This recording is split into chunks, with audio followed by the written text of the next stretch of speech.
Welcome back to my channel. তো আজকে আমি অন্যরকমভাবে শুরু করছি। তো আজকে ফার্স্টে পুজোর ভিডিও দিয়ে শুরু করলাম। তো আজকে যেহেতু সোমবার ছিল তাই আমি ঠাকুর জল দেবো। আজকে সোমবারে আমি শিবের মাথায় জল ঢালি, তাই আর ঠাকুর জল দেওয়ার সময় তাই ভিডিও করে দেখানো যায় না, তাই আমি আগে ঠাকুর জল দিয়ে দিয়েছি, তারপরে আমি দেখাচ্ছি। তা তোমরা বলো কেমন হয়েছে সাজানো, কমেন্টে জানিও আমায়।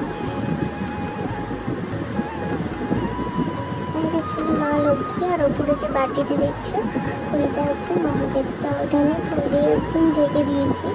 তারপর দেখি মা তাল ঘষছে এখানে, কারণ যেহেতু জন্মাষ্টমী ছিল তাই তালে লুচি হবে। তো মা এখানে ঘষে নিয়েছে তালটা। তাল ঘষা হয়ে গেছিলো, তাই মা বললো একটু এটা গরম করে নে, নয়তো কাঁচা থাকলে বন্ধ হবে, তাই আমি গরম করে নিচ্ছিলাম একটু।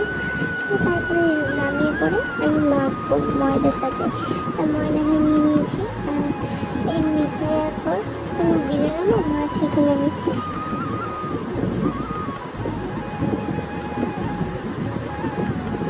এখানে রুইটা সব রেডি করে নিয়েছি। আর আমি এখানে আস্তে আস্তে সব লুচিগুলো বেলেও নিয়েছি এবং মা এখানে ছেঁকে নিচ্ছে। আর ভিডিওটা এই পর্যন্তই। ভালো লাগলে লাইক, কমেন্ট, শেয়ার। বাই।